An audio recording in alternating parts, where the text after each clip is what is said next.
જેસરનો પીર માવતર થઈને જો મારો 12 બીજનો ધણી ત્રિલોકનો નાથ જો મારા ખોરી અને મારા ઘરે ઉતર્યો છે ને તો જેસરના પીરનું વચન છે બાપુ માંગવાના તો આજે ધંધાના કરું કાલે ના કરવો બાપુ આ વળતી બોલવા વાળો મોડા છું તો બાપુ માંગવા હોય ને મારે પૈસા તો આજે જેસરના દરબારમાં દાન પેટીઓ મિલી હોત બાપુ આજે જેના કામની અંદર મેં પ્રોગ્રામ કર્યો છે બાપુ અહીં પણ બેઠેલા છે ને એટલા હાથ ઊંચા કરે છે જેસરના બાપુ જો કોઈ આવે 10 રૂપિયા લઈને આવ્યો હોય તો એની માના પૂછે જન્મવા પથરો જડ્યો તો બાપુ યાર આજે ના માંગો કાલે ના માંગો બાપુ જે માંગવા દે ને એ ભિખારીના પેટનો છે આ મર્દની ઓલાદ છે બાપુ આજે ના મોગું કાલ ના મોગું યાર જે જાણે ભગવાન શ્રી કૃષ્ણ પરમાત્મા જો એવું કહેતો હોય કે અર્જુન કામ કરતો જા ફળની આશા ના રાખીશ બાપુ ફળ તો આપણું આલવા બેઠા છે અને હજારો આલી જશે બાપુ જે દાડો માર 12 બીજનો ધણી આગળ 5 ડગલો આગળ થશે ને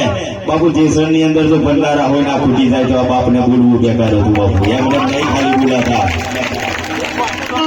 આટલું પબ્લિક તો મારી લાઈફમાં મેં નહીં જોયું આટલું બધું આવ્યું છે તો કાલે કોકને તો અટક બટક ના આવે તો સારું છે લોકોથી જોયું નહીં જતું બાપુ તમે આજ કરી ખાવાના બીજું શું એટલા માટે બધા માટે કહું છું શું કે બાપુ કોઈનું ખોટું નહીં કોઈનું સારું ના થાય ને તો બાપુ કોઈનું ખોટું ના બોલશો અધિકાર છે બાપુ જગતની અંદર ભગવાન શ્રી કૃષ્ણ પરમાત્મા અને રામો પીર 12 બીજનો ધણી 12 બીજનો ધણી વિક્રમ સંવત 1515 ની સાલ 11 ને ગુરુવારના દિવસે મારો 12 બીજનો ધણી જયારે સમાધિના માર્ગે ગયો ને બાપુ તારે સમાધિના માર્ગે ગયો તારે 24 પ્રમાણ વાળલો આ એક બધા 24 પ્રમાણ તો નહીં કહેતો પણ એક પ્રમાણ કહું છું આ જગતની અંદર ચાલે છે એ 5મા પ્રમાણની અંદર એવું કહે છે કે તનથી ઉજળા મનથી વહેલા દરિયો ભગવો વેચ બાપુ આજ મને લૂંટવા બેઠા છે બીજા કોઈ નહીં વિચારતો કરો બાપુ એટલા બાપુ ભગવાન નહીં ધારણ કરતો ભગવાન કે કંઠો પહેરવાની જરૂર નહીં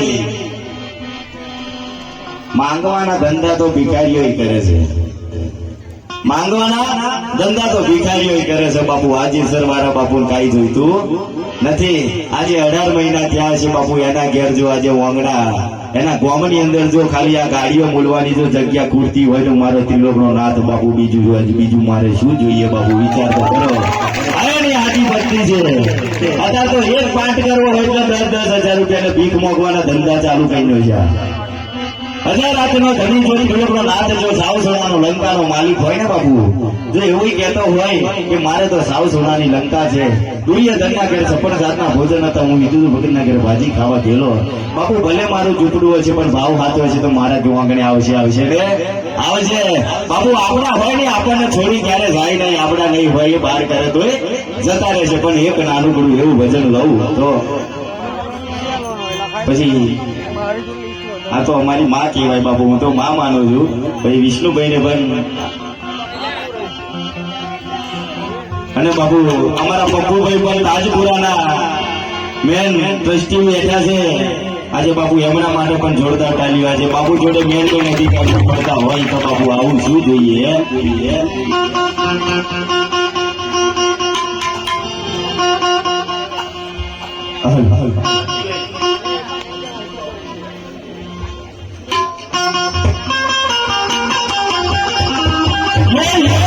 બાપુ તમારા જો પ્રેમ જો મારી હાથે છે ને તો જગતની અંદર કોઈના બાપની તાકાત નથી કે આ બાપનું બધાનું માથું ઊંચું ઉતરે બાપુ પણ આ એમને કેવું એવું હતું અને એમને માથે લઈને બેહું છું કેમ કે જગતની અંદર બાપુ જો કોઈની વાતડી તમે ધારશો ને તો જગતની અંદર પરમાત્મા તમને કોઈ ભૂખ્યો નહીં જવા દે બાપુ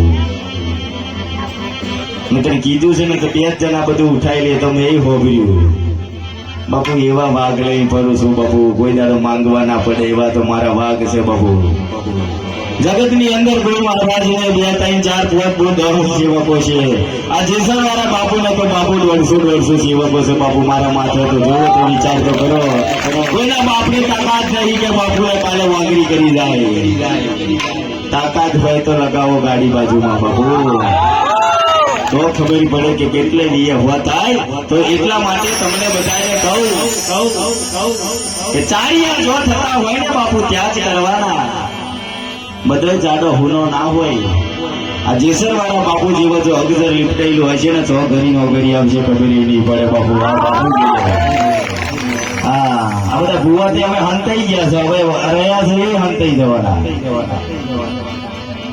અને અમારા પ્રકાશભાઈ ભરોડિયા આવી ગયા છે, તો થોડુંક જવા રસ્તો આલજો. કઈ બાજુ છે દેખાતો નહીં. હલો. અને હવે ઘડીક વાર રહીને આપણે દીકનો સમય ઉતારવાનો છે, પેલા અમને લાવો આપી દઈએ. હા, કેમ કે નાનો નાનો બાલુડો છે બાપુ. બરાબર છે. મારા અંશમાએ તો એટલું બધું જોરદાર કર્યું છે ને કે એની કોઈ હદ ના પાડી થાય. આવું તો મને કાલે નહીં આવડે ને આજે નહીં આવડે. જે દાડે આવડી જશે ત્યારે પોતપોતાની રીતે ગોઠવાઈ જવું પડશે. એટલે બરાબર છે અમારું. હાલો, એમના માટે જોરદાર યાદ ઊંચા કરીને જોરદાર ગાડીઓ અને ભગવાનનો જયકારો કરવો હોય ત્યારે મારી હાથે બાબુ કરજો. ના ફાવે ના કરતા તો મન વગરના મોઢવે સટાવતો નહીં. મેં કહેતા બાપના બૂસ મારી લીધા છે તે પાવલો. સત્ય છે ને? અત્યાર લગીન બાપુ કોઈના રૂપિયા લઈને અહીં આવ્યો ને કાલે ના લઈને આવ્યો. બાપુ જેમ જેવું ખાઈ લેવું ખાઈ લેજો. કેમ બોલો છું? નથી બૂસ માર્યા તારે ને. લોકોના બૂસ માર્યા હોય તો કાલે ભિખારી થઈને જ ફરી. તો ભગવાનનો જયકારો કરવો હોય ત્યારે બે હાથ ઊંચા કરીને જયકારો કરવો. બોલ શ્રી રામદેવજી મહારાજનો કૃષ્ણ કનૈયા अपने अपने माता पिता बोलिए कुलदेवी मातनो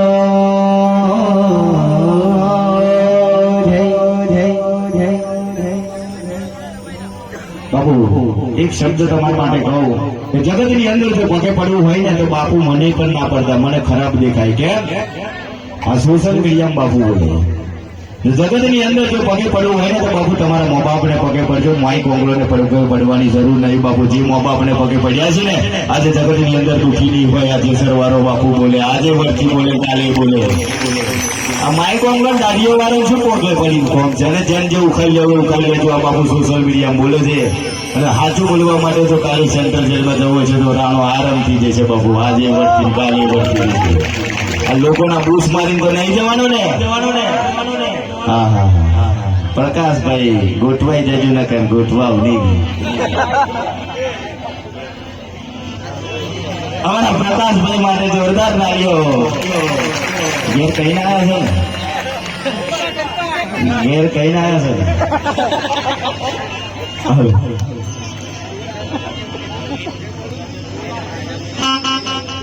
હા, આમનો પતી જવા દો બબુ. તૈયારીઓ કરો. જયારે આ જે એમનો પરિચય આલું, આ શિક્ષક છે પોતે હો. અને આ નાનો નાનો બાલુડો છે બાપુ. આવાને સલામ છે. જો ગુરુ માનવો હોય ને બાપુ તો એક શિક્ષક ને ગુરુ માનજો. માઈ કોંગલો ગુરુ ના માનતા. કેમ કે જયારે આપણને મારી ઘડી જો ભરાયા હોય ને ત્યારે બાપુ સંસારની અંદર બોર્ડ વાંચતા થવું કના દાડીઓ વાળા તો આપણે ભીખ મોકતો ચીકવા છે બાપુ. આજે સરવાળો બાપુ બોલે. કેટલાને હાથું લાગ્યું લાગે છે ને? રાણા રીતે રહેજો બાપુ. ભરતી દિવસ ભરતી રહેજો બાપુ. જયારે રામો પીર ભેરવાના ભાઈથી જયારે એક રાજ્યનો આશીર્વ હાલ્યો ને બાપુ, કહે છે ને કે મારા ગુરુના ચરણોની અંદર કાયમ છે દિવાળી. સદગુરુના ચરણોની અંદર કાયમ છે દિવાળી બાપુ. એક આશીર્વ હાલવા વાળો ગુરુ હોવો જોઈએ. કે કઈ કે બધા પેલું નહીં કેતા દોના ઉઘરાઈ જાય એ ગુરુ એ ભીખ માંગવાના ધંધા ચાલુ છે.